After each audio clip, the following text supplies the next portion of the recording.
A inflação é sempre e em qualquer lugar do mundo um fenômeno monetário. Sempre e em qualquer lugar do mundo um fenômeno monetário. Tem sempre um Banco Central omisso para isso poder florescer.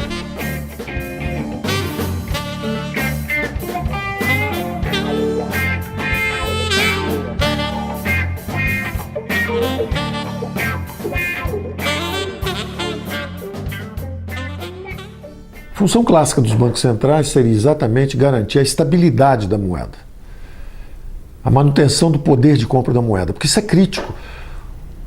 A principal engrenagem de alocação de recursos, organização da produção, coordenação dos fatores de produção, quer dizer, o empresário tem que chegar e falar, olha, eu vou alugar esse lugar, eu vou pagar tanto de aluguel, eu estou contratando tantas pessoas, a mão de obra, ao mesmo tempo eu vou comprar insumos.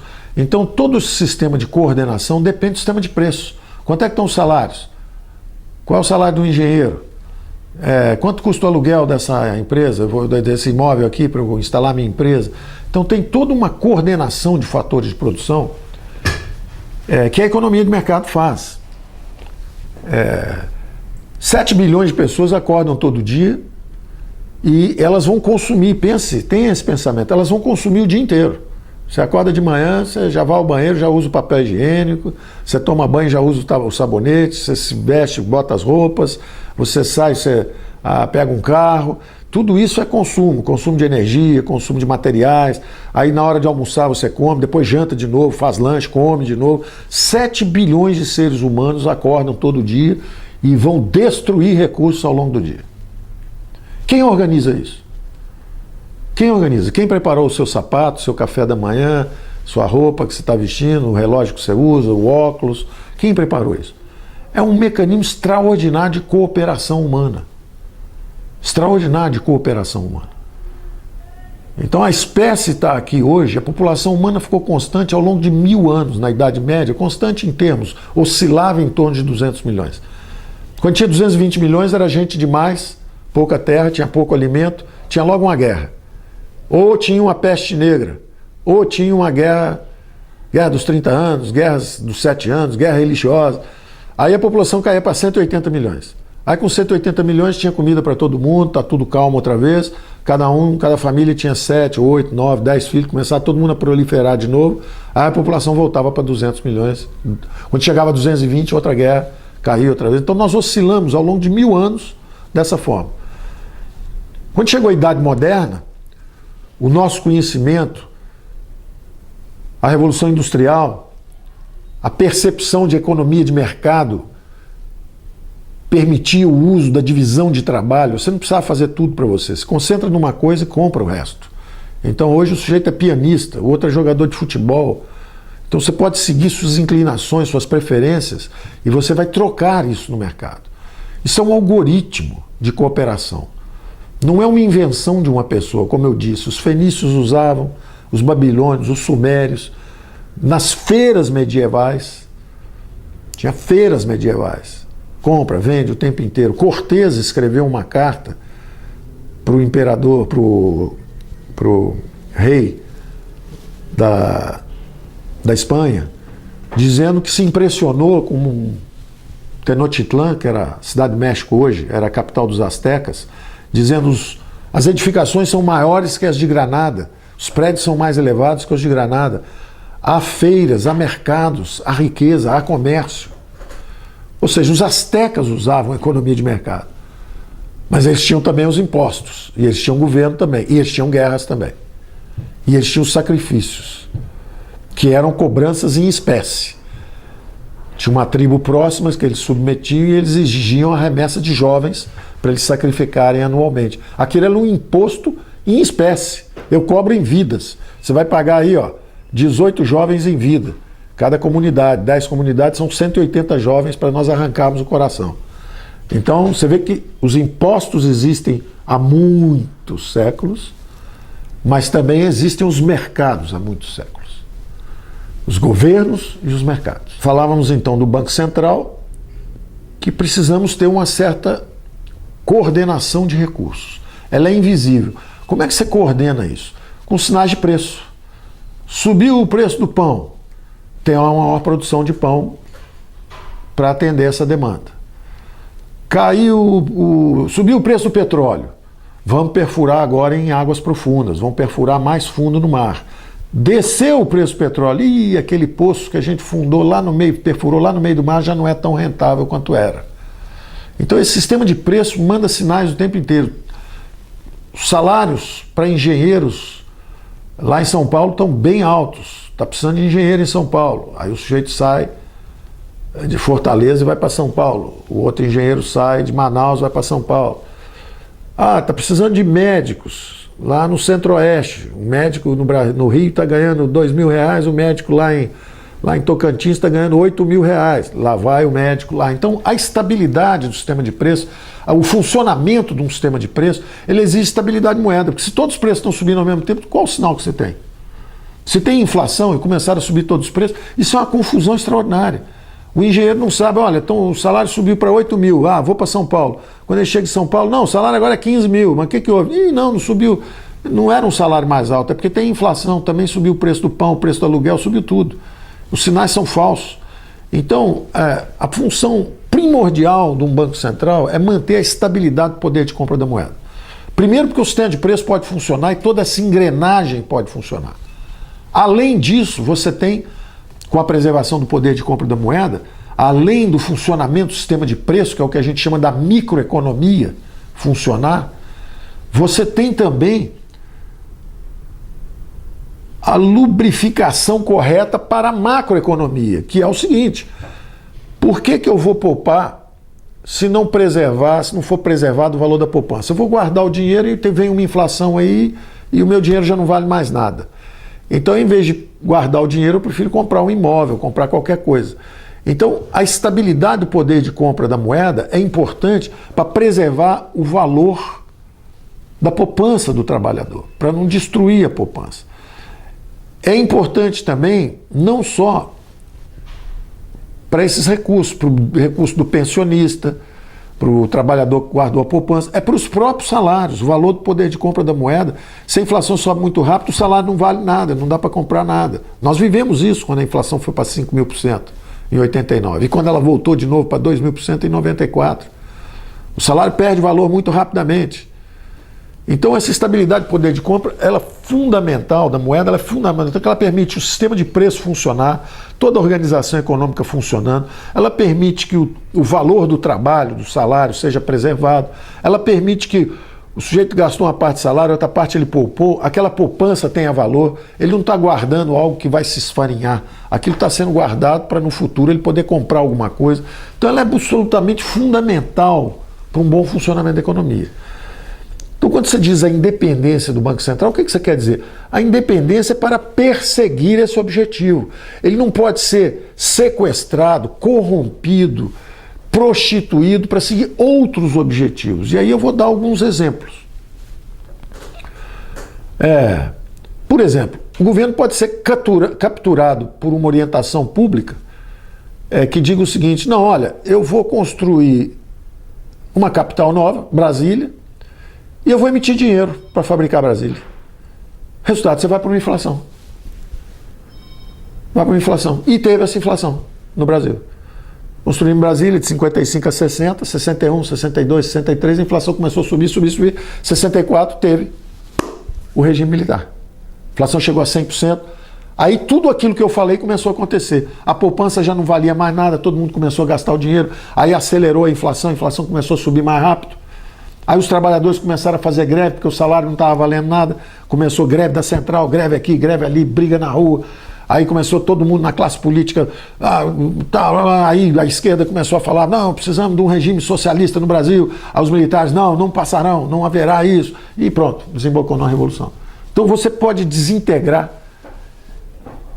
E isso é uma dos princípios básicos dos primeiros revolucionários russos, que dizia o seguinte: corrompendo a moeda, você destrói o capitalismo. Então a primeira coisa a ser feita é incentivar a inflação. Porque a gente incentivando a inflação, a gente destrói o sistema. O que é verdade. Você desorganiza tudo. Vá hoje à Venezuela, procure comida, procure remédio. Não tem mais nada, desorganizou tudo. supermercado vazio, o povo todo fugindo para Roraima, 60 mil invadindo Roraima, tentando... Ou seja, você desorganiza tudo. Então, uma função importante do Banco Central é justamente não permitir essa desorganização. Ele tem que ter esse objetivo de garantir a estabilidade da moeda nacional. Não deixar haver uma perturbação da ordem econômica dessa forma. Então, eu dei o exemplo de uma construção de Brasília. Eu dou o exemplo de governos populistas que criam assistências, etc., começam a emitir, a inflação vai embora, assistencialistas, começam a distribuir. Isso é a história de governos peronistas na Argentina, governos bolivarianos hoje ainda na América Latina, surtos populistas nossos também, para acabar com a inflação de 64, logo que teve o surto de inflação, quando o regime militar começou, eles criaram logo o Banco Central Independente. E foi uma peça-chave para a inflação descer rapidamente e estabilizar. No início do governo militar. No final do governo militar já estava ao contrário. O Banco Central já estava sendo estuprado, porque havia uma pressão, o regime não estava performando bem, teve o choque do petróleo, a inflação começou a subir, a economia indo mal, o FMI fazendo várias visitas ao Brasil, o Brasil já com desequilíbrio inflacionário, fiscal, tudo piorando. E além disso, nós criamos uma política de se tiver comida barata para o povo, está tudo salvo. Então, conta aberta no orçamento monetário para a agricultura. Vamos dar bastante crédito agrícola, plantar bastante, que aí vai ter comida, e aí o preço da comida cai e acabou a inflação. Um diagnóstico equivocado. E estupramos o Banco Central. Conta aberta no orçamento monetário quer dizer o seguinte: eu vou dar todo o crédito que eu quiser e essa conta está em aberto. Basta ir lá no Banco Central, vai no Banco do Brasil primeiro, e o Banco do Brasil então pede ao Banco Central, o Banco Central emite essa moeda, e essa moeda então entra em circulação, e nós vamos plantar bastante, e aí o preço do alimento vai cair ali. Isso é uma confusão de micro e macroeconomia. Realmente, se você plantar mais, o preço relativo da comida cai. Se você plantar mais e der mais crédito para a agricultura, a banana, o preço da banana, o preço do trigo, o preço da soja, a safra disso vai ser maior e o preço vai ser menor disso em relação aos demais preços. Então, se a soja custava 100 e se uma água mineral custava 100, o preço da soja vai cair um pouco, vai custar 50 e a água mineral vai custar 100. O preço relativo caiu. Mas se tiver inflação, vai subir tudo. Então, na verdade, o preço da soja, que era 100, ia cair para 50 se os preços ficassem constantes, se o Banco Central estivesse fazendo seu dever de casa. O que vai acontecer é o seguinte: se o Banco Central estiver dormindo, não estiver fazendo o seu dever de casa, vai acontecer o seguinte: não, realmente, o preço da soja vai acabar metade da água mineral, mas vai ser o seguinte, um vai ser 500 e o outro 250. Vai subir tudo e vai ser aquela desorganização, ninguém vai entender o que está acontecendo. Estou dando exemplos porque as medidas são completamente diferentes, né? Eu estou brincando aqui, uma água mineral, uma unidade pequenininha, soja você compra por tonelada, mas é só para simbolizar e usando 100 como referência. Mas o que aconteceu então é que a inflação disparou. Então o governo, interessantemente, o regime militar que começou fazendo a coisa certa, que era ter um Banco Central independente em assuntos monetários, ele terminou estuprando o Banco Central independente. E com o Brasil indo embora, a inflação indo embora para 100%, 150%, 200%. Então é um segundo exemplo. O primeiro exemplo foi a construção de Brasília. O segundo foi o crédito. O primeiro exemplo que eu dei é um que a gente chama de uma inflação fiscal. Foi um desequilíbrio para construir uma cidade e eles emitiram. A segunda é uma inflação de crédito, que a gente chama, foi um excesso de crédito. Qualquer que seja o pretexto, o Milton Friedman, que é um especialista, talvez o maior especialista em inflações que já existiu como economista, dizia sempre: cherchez la monnaie, procure a moeda. A inflação é sempre e em qualquer lugar do mundo um fenômeno monetário. Sempre e em qualquer lugar do mundo um fenômeno monetário. Pode ter a causa que quiser. Foi o crédito, foi o choque do petróleo que deu o empurrão inicial, mas tem sempre um Banco Central omisso para isso poder florescer. Ou um Banco Central que não seja independente. um Banco Central submisso, omisso ou submisso. Daí a importância desse Banco Central independente. E aí eu vou dar exemplos agora mais recentes. A Dilma Rousseff, no esforço de ser reeleita, torceu o braço do Tombini, que era o presidente do Banco Central. Ele baixou o juro demais, um ano antes da eleição. Ela foi reeleita e logo depois a inflação disparou e voltou a 2 dígitos. Isso acabou criando um mal-estar enorme na sociedade brasileira e por outras razões de irresponsabilidade fiscal, etc., ela acabou sofrendo impeachment. Ora, o mensalão já tinha sido demonstrado. A corrupção já estava exposta pelo Lava Jato. Ela acabou caindo também porque a inflação disparou. Se a inflação tivesse calma, se tivesse tendo crescimento econômico, etc., a própria opinião pública não se mobilizaria para ela sofrer o impeachment. Então, vocês veem num exemplo mais recente, de novo, que um Banco Central independente não teria sido usado politicamente por um presidente para se reeleger.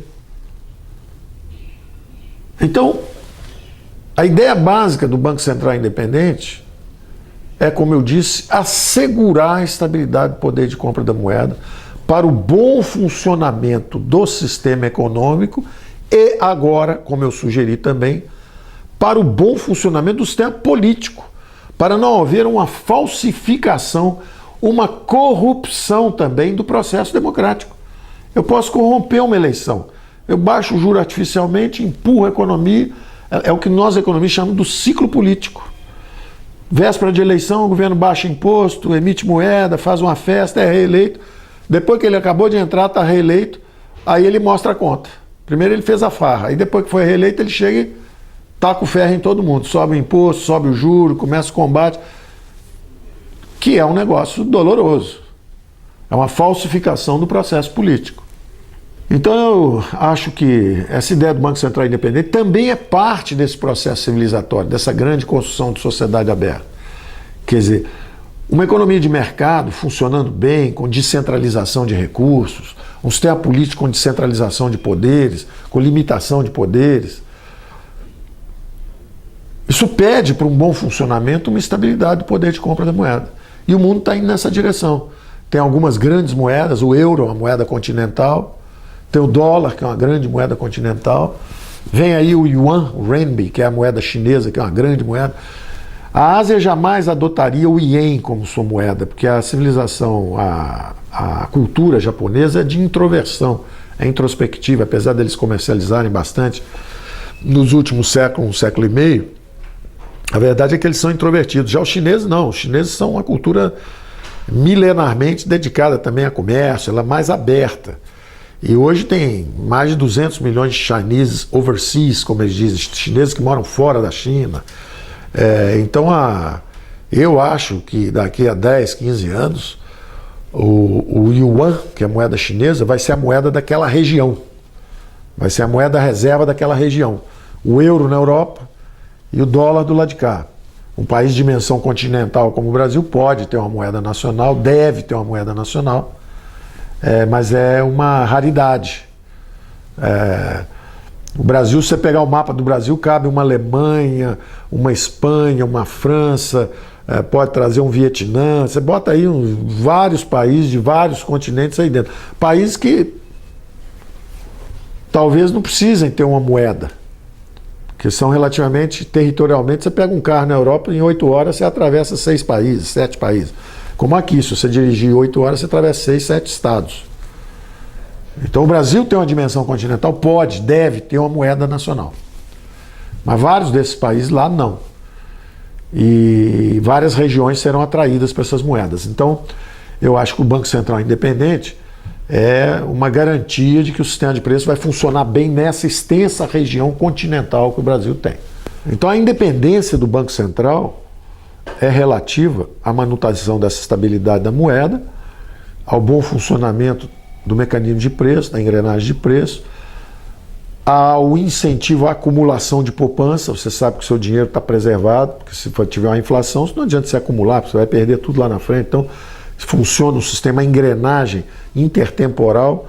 Não só funciona bem o sistema de preço hoje, mas funciona também a acumulação de recursos para garantir a capacidade produtiva no futuro. E funciona bem, finalmente, o sistema político, porque não tem a falsificação pela moeda. Então, essa independência do Banco Central é uma independência, não quer dizer que ele não responde para ninguém, não. É independência no sentido de foco, de estar garantido que ele pode cumprir sua missão. Ele é independente para seguir o objetivo estabelecido, que hoje nós chamamos de metas de inflação. Então, ele é independente. O seguinte: se chamar ele para dar um passeio no bosque e ali passear na floresta, tomar um banho de mar, uma praia, e a inflação vai parar em 15%, não, senhor. Ele é independente. Ele pode dizer: não vou passear no mato, não vou aceitar pressão política, não vou fazer nada, eu vou cumprir a meta, combinaram comigo. É 4% de inflação. Essa é a meta, é isso que eu vou garantir. Então, uma independência de outros poderes para poder assegurar o cumprimento das metas, a estabilidade da moeda, etc. Operacionalmente, o que significa essa independência? Operacionalmente, né? Ela é uma independência para perseguir sua meta operacional, que foi estabelecida pelo Congresso e pelo governo. Na verdade, pelo Congresso, quando ele nomeou o presidente. Falou: ó, você agora é o novo presidente do Banco Central. A nomeação ocorre no Congresso, a indicação pelo Executivo e o aval do Congresso. Congresso, então, perante a democracia brasileira, aquele indivíduo vai lá, assume o cargo e ele agora é o responsável pelas metas. Então, operacionalmente, o Banco Central Independente faz esse ritual, ele está nomeado e ele agora tem a independência para perseguir aquela meta que foi estabelecida, que é a meta de garantir a estabilidade da moeda. Ele vai garantir aquilo lá. Bom, enquanto ele está perseguindo aquela meta ali, nós temos que definir o mandato dele.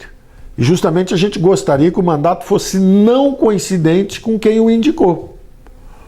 Então, se a Dilma entra e nomeia o Tombini, e aí ela sendo reeleita, ele continua, ela fala com ele: baixa o juro para me eleger. Ele baixa o juro, ela é reeleita, ela fala para ele: gostei, garoto, continua com o juro baixo aí que nós vamos junto. E aí você continua falsificando os tempos várias vezes. Então o mandato dele é não coincidente. Então, por exemplo, vamos supor que o governo vai entrar agora e vai implementar essa meta operacional. Ela tem que dizer: ó, vou criar a independência, essa meta institucional, vou criar a independência do Banco Central. Tem duas possibilidades. Ou você chega agora, deixa passar, convida o Banco Central que está lá hoje para ficar mais 2 anos. Então ele, em vez de ter um mandato de 4, porque agora vai entrar um novo presidente, né? E ele já cumpriu os 4 anos, vamos supor. Ele não, na verdade, ele teve só 2 anos, porque trocou no meio. Então acaba que é interessante, falando para ele, você pode dizer para o Ilan agora, falar assim: olha, você ficou 2 anos, quer ficar os 4? Tá ótimo, porque como você entrou no meio do mandato, você vai até o meio do outro, por exemplo. É uma possibilidade. Ou então, se ele fala assim: não estou com vontade de ficar não, eu quero ir embora para cá, tudo bem. Aí você já convida o outro falando assim: ó, você vai ficar 6. Você fica esses 4 e mais 2, porque seu mandato não vai coincidir mais. É um incentivo interessante, você trazer um cara para poder 6 anos ser presidente do Banco Central. Para o mandato dele não coincidir. Então, se o Ilan resolvesse ficar mais 2, você pode dizer que o próximo vai ser nomeado, esse ato vai ocorrer, mas já com a previsão de que a instalação vai ser daqui a 2 anos. Ou então você já faz agora o ato, mas dizendo que o primeiro mandato extraordinariamente é 6, porque você quer coincidir 4, 4, 4, 4, 4. É difícil você trair alguém logo para o primeiro mandato dizendo que são só 2 anos. O cara pode não querer vir, por exemplo. Um bom quadro pode, de repente, não querer. 2 anos só não dá para fazer o meu trabalho. Mas então, operacionalmente, você bota mandatos não coincidentes, para justamente não ter esse negócio. Olha, o cara vai ter que responder para o próximo presidente. Porque vamos supor que a Dilma vire para o Tombini e ele entrou no meio do mandato. Então, garoto, baixa o juro aí que eu quero ser reeleito. Ele fala: não, senhora, porque aí eu te ajudo, eu vou tentar eleger, se a senhora ganhar, beleza, eu fico mais um pouco. Mas se a senhora perder, eu vou ter que responder para o outro: ô rapaz, como é que você fez um negócio desse? Ó, você não continua de jeito nenhum. Aliás, eu não sei nem se eu vou ficar com você. Eu vou querer até brigar com você agora. Quer dizer, já criou um problema. Então, o ideal é que ele tenha, até para caracterizar o seguinte: o seu ciclo não coincide com o ciclo político. Os políticos estão cuidando da política. Você nem pensa nisso. Pensa aqui no seu foco.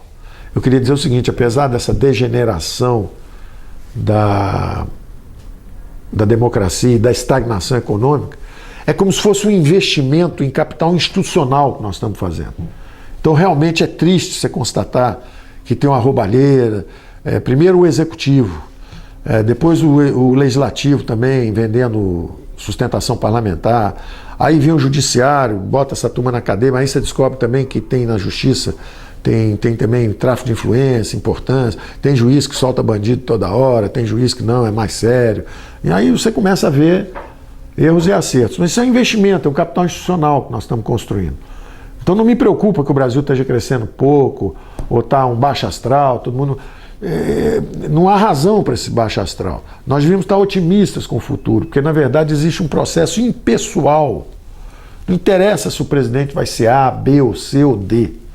O que interessa é que tem um script escrito. Independente dos atores, tem uma grande peça sendo elaborada, que é essa dinâmica de uma sociedade aberta. Essa é uma construção brasileira.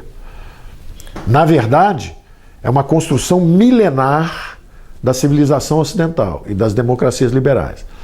E o Brasil é um capítulo recente nessa epopeia.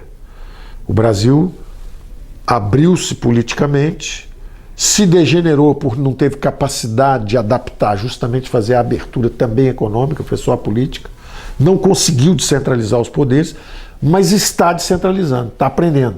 Então o resultado nós fizemos uma redemocratização e logo o primeiro presidente sofreu impeachment, porque aparentemente houve desvio de recursos, etc.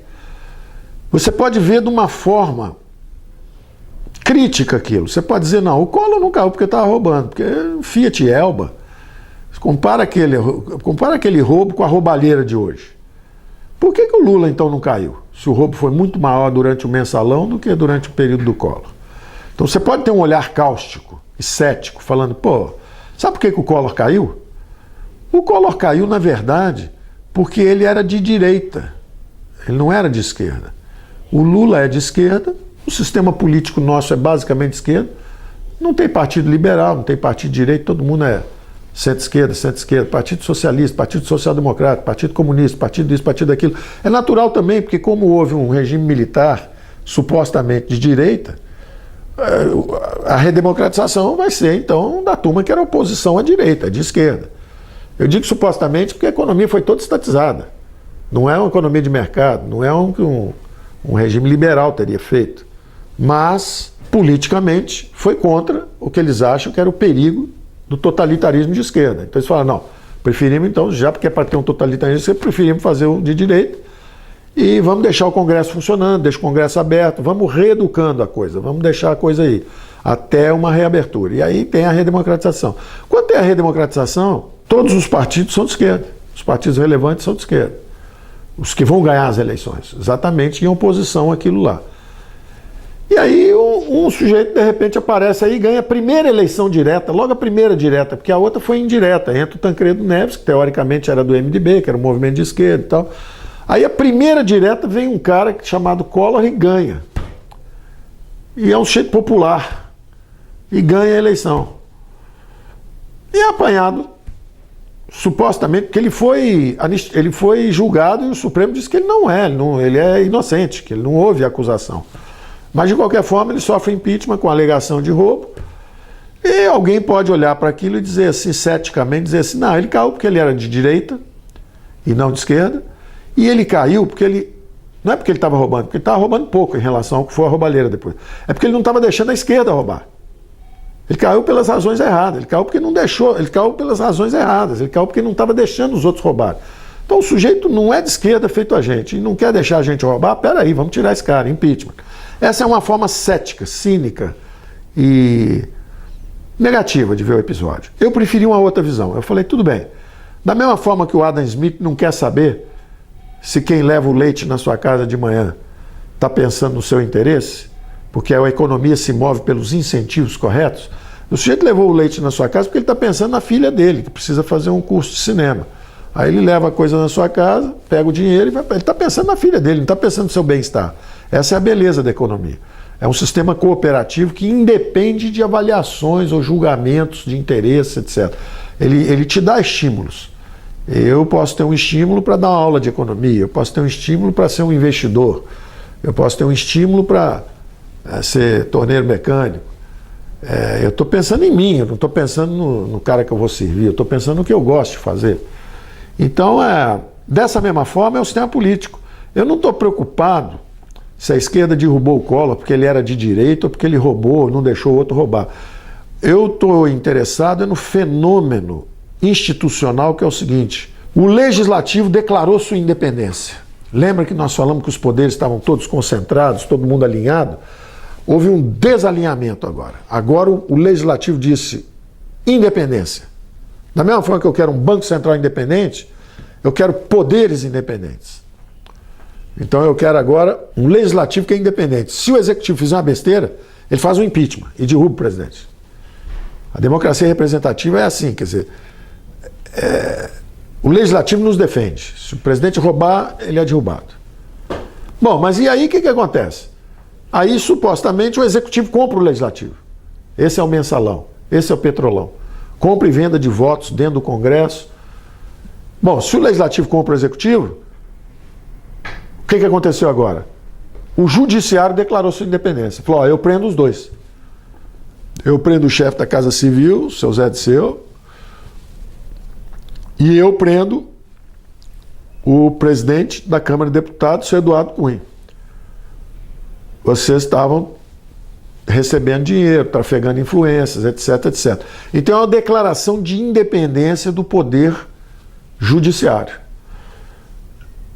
Então, apesar do baixo astral, da revelação da roubalheira, etc., o que está acontecendo é que nós estamos construindo capital institucional. O Brasil está progredindo, o Brasil está virando uma democracia representativa republicana. Tem maior transparência. Se alguém fizer algo errado, os poderes deles são limitados. O outro poder vem e intervém e derruba o cara. Faz o impeachment do presidente, ou o judiciário vem e prende os dois. Então, o Brasil está numa fase extraordinariamente rica do ponto de vista de crescimento e avanço e aperfeiçoamento institucional. Eu não quero nem saber quem é o próximo presidente da República, se eu tiver um judiciário correto, se eu tiver um legislativo correto, se eu tiver um executivo funcionando direito, se tiver bons programas de governo, se tiver isso, se tiver aquilo. Quer dizer, você não está muito preocupado se o próximo presidente da República na Alemanha, ou na França, ou nos Estados Unidos é A, B ou C. Claro que tem a política, tem um cara que é melhor que o outro, tem um que está com valores melhores que o outro, que está com equipes melhores, tudo isso tem. Mas o mais importante é saber que você está numa sociedade aberta. Independente de ser A ou B, ele não tem poder de fazer qualquer coisa, ele não pode discricionariamente fazer revoluções, ou isso, ou aquilo. Ele tem que se comportar dentro de princípios da nossa civilização ocidental, nossa democracia liberal. Então, eu queria fazer essa observação dizendo que eu estou super otimista para frente, exatamente porque nós estamos tendo um período muito difícil politicamente e economicamente, mas extraordinariamente rico do ponto de vista do nosso aperfeiçoamento institucional para o futuro, que é parte do que eu disse da descentralização. Nós precisamos descentralizar os poderes, nós precisamos descentralizar os recursos, tornar os poderes independentes, cada um faz a sua função, cada um com o seu papel, poderes limitados.